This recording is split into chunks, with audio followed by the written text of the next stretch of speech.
Hello, this is Carib Carter Clues, welcoming you not to Coffee with Carib Carter, but to the #1 investment show on the internet podcast, Open Mic, with the world's #1 offshore investment entrepreneur, Mike Cobb, who is right there beside me. Mike, how you doing?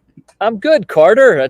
I'm glad we could connect up today. I'm driving through the mountains of Maryland and West Virginia. I'm up in Frostburg, Maryland today, waiting to have lunch with my business partner, Joel Nagel, who you know. We like to meet kind of halfway between Pittsburgh and Shepherdstown once in a while, and Frostburg's one of our haunts. There's a great steakhouse, Sand Springs Steakhouse here in Frostburg, so we like to come up and get a nice steak and enjoy lunch together once in a while. So, well, Frostburg's a lovely town. I went to college there. Make sure you're there to stop by Dick Duncan's bar, where I got drunk every night for 4 years. I no longer get drunk at all, I want to point out. So I'm a little more credible now. But, yeah. So I don't think Frostburg's ever been the same since you've been here, Carter. No. Thank God. And I think everybody there is thankful. I know the dean was thankful when my brother and I exactly. So we want to talk. This is all about investing, folks. When I said the #1 investment podcast and the #1 offshore investment entrepreneur, it actually was not hyperbole. It actually is true. And I learned from getting to talk with Mike every week, and I know that our viewers do, because I get the emails about it. And one day we're going to do just an email answer show, if you don't mind. Yeah, sure. Right? Yeah, right? Absolutely. Yeah, when we get them in here, because what you're hearing here is a broad view investment. Let me give a bit of background on that, if I may. Every morning, and Mike and I were talking about this before the show started, and he said, well, Carter, you got to pass that along. So I will. Every morning, I have the real joy of being in a Zoom call with some of the top investment advisors in the world at Money Map Press. Okay, some of you out there right now saying, "Oh yeah, we know Money Map Press. It's worth, literally worth its weight in gold." And so I listen to their advice every day. I tell you, and you know, the other day, you know, I was saying, listening to you guys, because these guys know where the smart money is going. And I said, right now, the stock market, right now, please don't think this is going to last. Right now, the stock market, Mike, and tell me if you agree with this. It's kind of like shooting fish in a barrel. You just decide for yourself whether you're going to get minnows or whales. What do you? Yeah. Give me. Right. You're an investor, both offshore stocks. What's your read on that? Well, look, when the market's just going up generally, right, you can throw a dart, like you said, or shoot fish in a barrel, or drop a net in and just pull out whatever, because the market's going up, right? And you don't really have to target very much. I kind of use the machine gun or shotgun analogy, right? If you got a tree full of birds, just shoot the shotgun a few times up there, and a bunch of birds are going to fall out, right? But when the birds are thin, when there aren't very many birds, you got to get out your .22 and you got to take careful aim and find the bird you want to shoot, because you're hungry, you want to eat, right? And it's not plentiful just knocking them out of the sky. So right now, just shoot the shotgun, and you're going to do fine. The market's going up, you can do well. But when you have to start really paying attention to what you're hunting for specifically, that's when the game changes, and you need different methodologies to make that work. Excellent. You need different methodologies. One of which is having someone like you who does, who is an investment guru. I mean, you're to me like the guys I'm on with Money Map Press, an investment guru who can tell you, when the birds are not flocking to the tree anymore. All right. Yeah. And when you have Jerome Powell, the head of the Fed, pumping up so much fiat money that our national debt. Now, folks, I want you to brace your. I said, yeah. You see what you're seeing from Mike right now. Right. Our federal debt, folks, is now, the government's admitting it's at 107% of GDP. Now, the truth is it's 129, and I'll tell you why. They don't count our unfunded debt for Social Security or Medicare. Right. All right. No country in the history of the world. The great article by Matt Pippenberg at Signal Matters on this. Signals Matter. No country has ever survived that. And eventually the crash comes. So Mike, that's when someone like you, and one of the values of this show, you got to keep people informed. as to when you're seeing little volatility. Sure. And, yeah. and now is a great time to be in the market, and but it's also probably a good time. Look, nobody knows where the top is. Nobody knows where the backside of this thing is. And I'm probably going to get a little flack from some people, but with another 2 trillion, 6 trillion, 64 trillion, whatever they're going to pump into infrastructure, whatever that, I guess 2-3 trillion, whatever they're saying, like that money's going to just circle back around and go into the markets too. So we may actually see an extended bull run in the market for a while longer. I'm not calling a crash. I know some people are calling a crash, but I actually think when you pump another few trillion into the economy in all the forms that they're going to pump it, that money ultimately ends up, much of it anyway, back in the markets, because there's no other place for it to end up. So precisely. So I am actually thinking the bull market will, continue on. But while it's this high, if you've made a lot of gains, I think it's important to, take some money off the table, rebalance. I mean, that's always a big thing. I mean, if all of a sudden you look at your investment portfolio broadly and you say, well, yeah, the market's up, 100% since I put this money in, and now it represents 90% of my investment portfolio, probably need to rebalance, right? And take some money off the 90% where you've made a lot and move it into some other things. And I'm a big fan of hard assets, because hard assets do well in inflationary periods. And so, real estate is one, hard asset class. Metals, I think physical metals are another important hard asset class. Sorry, I got a big truck, backing up behind me. But anyway, but I think this is the time, while the getting's good, to get a little bit of money off the table, rebalance, readjust your portfolio, and move some things into some asset classes that are going to resist inflation. I also feel a little weird when I say, invest in hard assets because they do well in inflationary periods.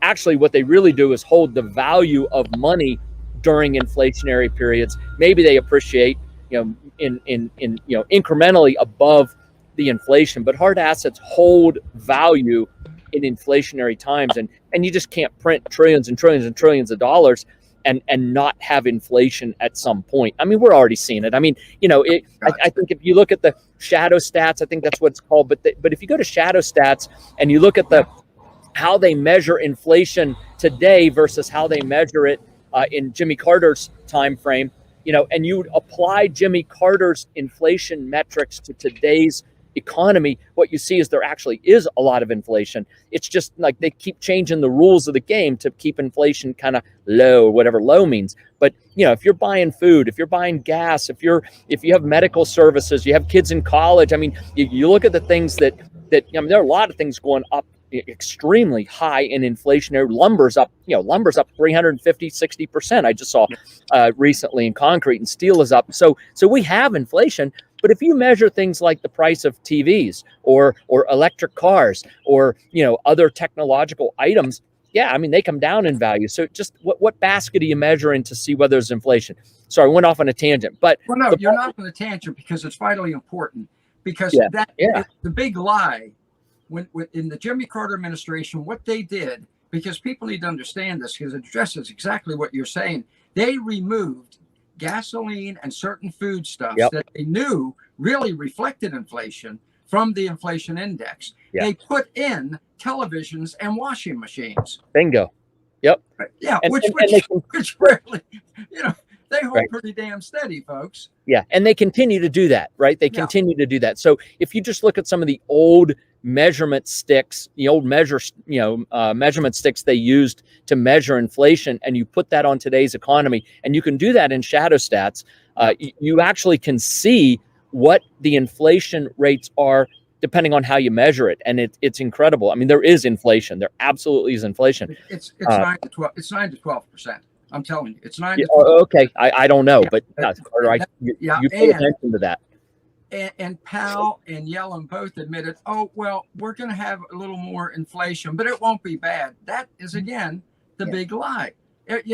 Remember, those two are very wealthy. They don't go shopping. Right. Okay? Yeah. Those of us who actually go to the grocery store have noticed things are pretty steep. Or the other thing they do is they shrink the size of the product. Like Yeah. my wife Yeah. got cornbread, and all of a sudden, same price in a small. So at any rate, but there It's is funny, one. isn't it? Right. Yeah, yeah, You isn't pay, that yeah, awesome? exactly.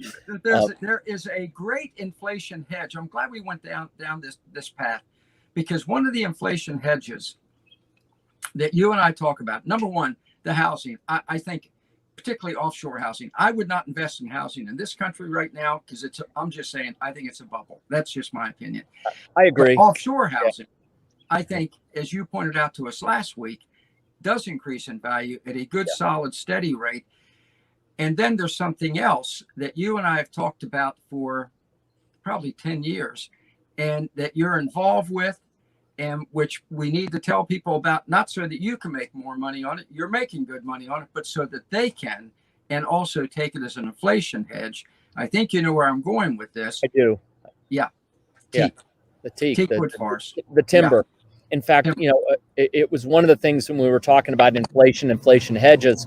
You know, we have this incredible white paper, research paper we've put together on teak timber, the industry, and we'd love to send it to everyone who's watching this and wants to receive it. Just send us an email and ask for the teak timber white paper, research paper, and we'll send it to you. But what's interesting is if you look at who owns timber.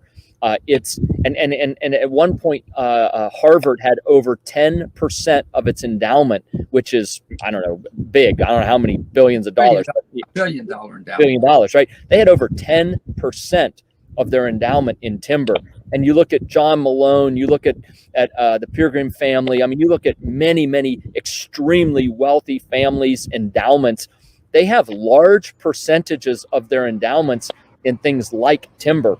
Real estate and timber specifically, but real estate outside of timber too, because timber. I mean, people don't understand. Well, let me back up. We think about cash flow cycles, right? You know, if we get a paycheck, we're working, we get a paycheck. That's every 2 weeks, say, or maybe once a week, or once every 2 weeks, we get a paycheck, right? If we own a rental property, we collect a rent check once a month, right? If we own dividend producing stocks, maybe we get a dividend once a year. And that's about as far out as anyone thinks about cash flow cycles. 1 week, 2 weeks, 1 month, 1 year, right? The thing about timber is that it has a cash flow cycle. It has a phenomenal cash flow cycle. It just happens to be like with pine and some of the fast growing species, 8, 10, 12, 15 years. Things like teak, which is what we grow in the tropics, it's 25 years. And then other species like mahogany can be, 30 to 40 years. So depending on what you want in terms of this, I call it the long cycle cash flow, right? Long cycle cash flow. Right. It is a powerful generational wealth stewardship tool, which is why the big family offices have it. And why the endowments have it, because, Harvard needs money 25 years from now, right? So if you can get an IRR of 10 or more percent, internal rate of investment of 10% compounding. I mean, this is phenomenal IRRs in timber, right? And you can do it over a, 10, 15, 20, 25, 30 year period. Wow. I don't know what else you can put your money in, right? And so these big investment family offices and endowments, they look at that and they know that, I mean, they're going to need money 25 years from now. So they buy timberland. And so anyway, it is an investment class that many, I hate to call average investors, and I don't mean to be insulting, but many traditional investors, let me say that, many traditional investors understand the 1 week, 2 week, 1 month, 1 year cash flow cycles, but they fail to see, because it's just never really been brought to the attention. And I hope today we're bringing it to people's attention, that there's this other cash flow cycle, which is, 20, 25 year cash flow cycles. And they're powerful. They're powerful. The other thing it does is it gives you an asset class. I mean, just mentioned lumber's up 350% since the beginning of the year. Yep. U.S. Be very specific. That's the U.S. lumber market. It's up 350%, right? So if you own something like timber, think about this for a second. I mean, this is incredible. So you say, holy smokes, timber's up 350%. Like, I want to get in on that. Well, guess what? You needed to have planted your trees 15 years ago, if they're pine trees for 2x4s, right? Or, I mean, like, you can't get in on that business unless you did it a long time ago. And so inflation is real, and it's going to continue to be real. And so in 25 years, I'm pretty sure, and I know the teak numbers pretty well. Teak over the last 100 years, talk about a track record. Teak has actually been raised in plantations going back over 300 years now, starting by the British in India and Burma and other places in Southeast Asia. They started planting plantations over 300 years ago. So there's a 300-year track record for how it grows, where it grows, what kind of rainfall is the best, what kind of soil is the best, temperature ranges, blah, blah, blah, blah, blah. I mean, this is compiled statistics with 300-year track record. But in the last 100 years, teak on average has gone up in value 5.5% a year. Just the value of the teak itself has gone up 5.5%.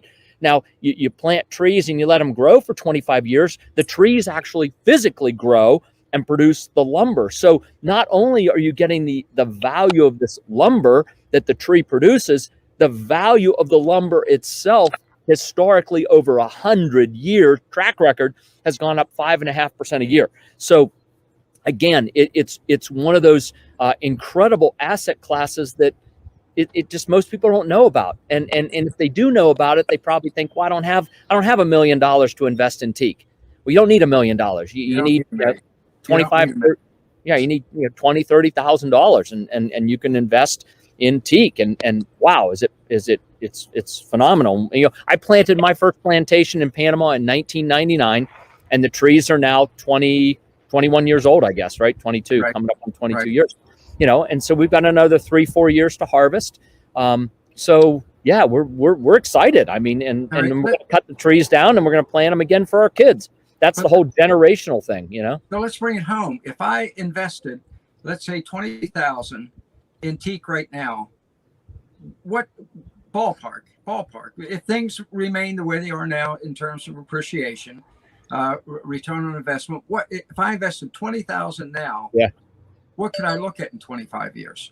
I know a different number. So let me say, our baby teak parcels at Grand Pacifica are about $7,000, a little over $7,000, 71, 7,200, something like that. I don't remember. I call it $7,000 round number. And in 25 years at harvest, the number coming off is a little over 90,000. So 7,000 turns into 90,000 over 25 years. I mean, pretty strong. Oh, mackerel. Yeah. That's and so if I invested right now, when I get in 25 years, when I'm 100, I'll have $90,000. Actually, Rachel will have $90,000. Yeah, you might need a new oxygen tank, Carter, right? Sorry. Obviously, somebody my age does not make a 25-year investment for himself any more than I buy green bananas and wait for them to ripen, right? But you're right. I do have a wife who's considerably younger, and that's an incredible investment for her, which I do. So, and again, folks, I want to make something clear. We're not here to sell you, but we are here to help you. And and what I want you to do is, I'm going to ask Mike in a second to give you where you can look into this for yourself with ECI, with Mike Cobb, who now, you have a friend in the business, and do the comparison. Look elsewhere then. See what the best deal is for you. And hey, I got Joel Nagel here. Perfect. You have Joel Nagel, the assets protection king. Okay. Who one week will try to help Joel Mike protect his assets. So now, folks, you have the best of both worlds. You have Mike there to tell you how to make the money, and Joel to tell you how to protect it. There you go. Exactly. You preach it from the mountaintops. You're preaching from the mountaintops. So, Mike, we're as you can see, we are at the mountaintops here, and Carter went to Frostburg. Incredible. I didn't, but it's funny. Hey, so Carter, we're gonna have to go, but easy to get a hold. Where can you reach you for more information about this? Yeah. So send an email. Let's get real simple. info@ecidevelopment.com. info@ecidevelopment.com. In the subject line, write teak white paper, and we will send the white paper on the teak over and get folks in the loop. They can start to do some research and see if it's something that they want to look into further. All right, absolutely fantastic, folks. And it's free. Might have the white paper. Free. Yeah, it's free. Right. Exactly. Yeah. You can't get a better deal than that. Can't beat that for cost. Fair enough. All right, guys. Thank All you. right. Mike. Happy Good seeing Friday, you. Carter.